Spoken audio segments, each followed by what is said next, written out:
What's up, guys? In this video, I'm going to walk you through exactly, absolutely no BS, no wasting time, no like flexing anything. I'm just going to actually show you how we iterate video ads in-house. So this is a cheat sheet, an iteration cheat sheet. I've already gone through the first half of this in another video, so check that out. I uploaded, I think, 2 days ago.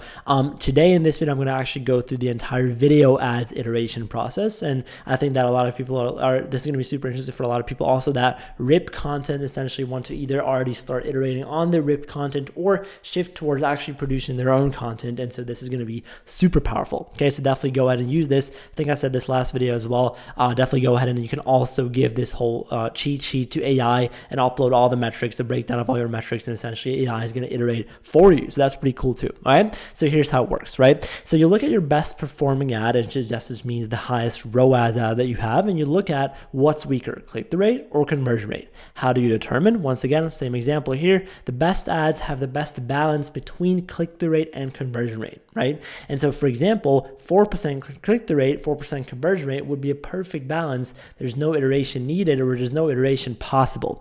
Other example would be 2% CTR, 4% conversion rate. You have to iterate on the CTR because the CTR is weaker. If you get both of them to 3%, meaning you give up a little bit of the conversion rate for a better CTR, the overall ROAS will be better, because in reality, it's not just like just evens out, but oftentimes if you iterate on the CTR, you get it closer, you get a bigger uplift than the thing that you give up of the conversion rate. So it's actually overall a better ROAS, right? Another thing is 7% click-through rate, 0.5% conversion rate, right? So in that case, you could iterate a lot on the conversion rate and give up a big chunk of the click-through rate and be a lot more profitable, okay? So if the click-through rate is worse, right? And so this is where it differs from image ads, because at image ads, we only have the click-through rate as our deepest metric. In video, we have a completely whole deeper, layer of metrics that we can diversify in. And so the click-through rate can be case one, if the hook rate, so the amount of people that watch the first 3 seconds of the ad is below 30%, then it doesn't matter what all the other metrics say, fix the hook rate first, okay? So pick the higher CTR content from the, for example, you could basically pick a higher CTR content hook from the hook test. So obviously we've talked about the hook test in the very beginning, once again, in the last video. So what you can do is you can take a higher CTR a hook test that had a higher CTR. Second thing is you can do is you can have a different visual hook style, okay? So you have a split screen, you can have a UGC reaction to another video. I'm sure you've seen those just with no background, right? The people floating around the content, fast-paced and overwhelming clips, right? For example, some disgusting unaware clip. Then we have a UGC, authority focused, just a normal person holding their camera on their face, mechanism focused visuals, or combining everything from above here. All right, so all these things.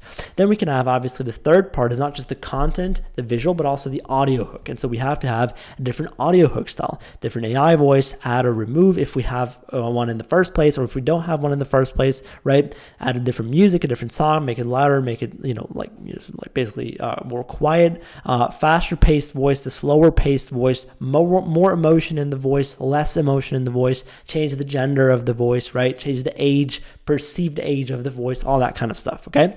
Case two is essentially the hook rate is between 30 and 50%. Now in this situation, it's pretty interesting because in this case, other metrics could be a higher lever to pull, right? And so case 2.1 would be that the pitch rate is above 2%. In this case, we need to have a longer ad and a more aggressive call to action. If the pitch rate is below 2%, we're going to have the same hook iterations as in case one, meaning higher CTR content hook, better visual hook, and better audio hook. So the same exact iterations we're going to essentially apply and try to get the hook rate from being between 30 and 50 to even higher, okay? Because the pitch rate essentially just tells us how many people are watching, how many people do we stack up or just don't click, right? Should be below 2%. The second that it gets above 2%, we have too much of those. That's why we need more CTA or longer ad, right? And then in terms of if they keep stacking up again, or if it's not enough of those, obviously there's nothing to iterate on the body and the call to action. We just need more people in the funnel. That's how we're going to get the the hook rate up to above 50%.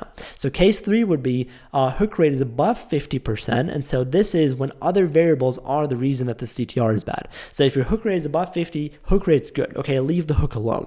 Fix one will be apply the hook iterations to the body of the ad. So now we take all these things and apply literally the same exact thing to the body, right? Second thing is customer knowledge. Okay, so besides obviously obviously the content, the visual, the audio part. Well, another thing that we can fix and have to fix, and oftentimes goes really wrong in a lot of scripts, especially when beginners start writing scripts, is the customer knowledge, okay? So you expected too much knowledge or awareness, or called out the incorrect awareness of your audience. So what does this mean, right? So let's say you call out other solutions to present yours as the better solution. What's going to happen is you talk down on other solutions, call out the problem with the other solutions, blah, blah, blah.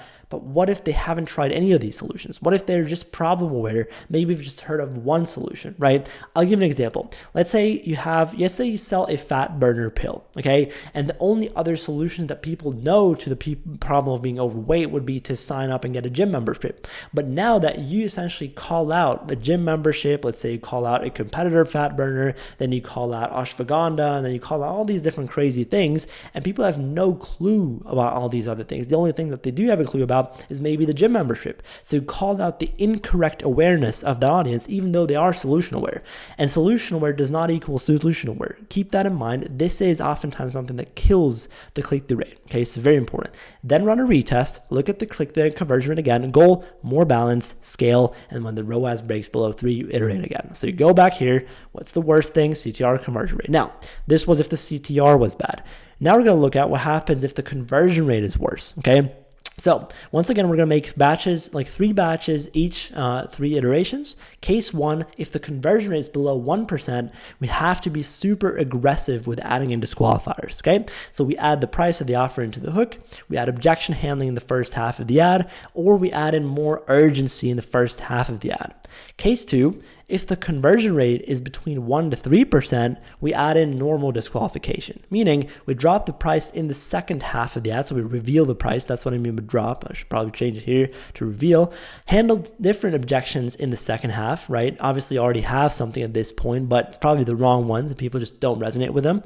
More scarcity, more urgency throughout the entire ad, also the first and second half, and then make the ad longer in general. Example, add testimonials at the end. Now, case 3, if the conversion rate is between 3 to 5% and you still need to iterate on it, which is a very good case to be in as a business owner, then you add in soft disqualifiers, okay? So you mention urgency in a call to action and you make the ad longer. These are the 2 fixes that you can do, right? Then retest once again and you iterate again. And so this is really what it, overall looks like. Super short video, I know, no crazy stuff, no crazy edits in here. I want to say thank you so much for giving me your most important asset, which is your attention. I know this was super complicated and I rushed over it way too quickly. So if you have questions, just drop them in the comments below. I'm going to try to answer all of them. Thank you so much for watching. See you next time. I wish you a beautiful day.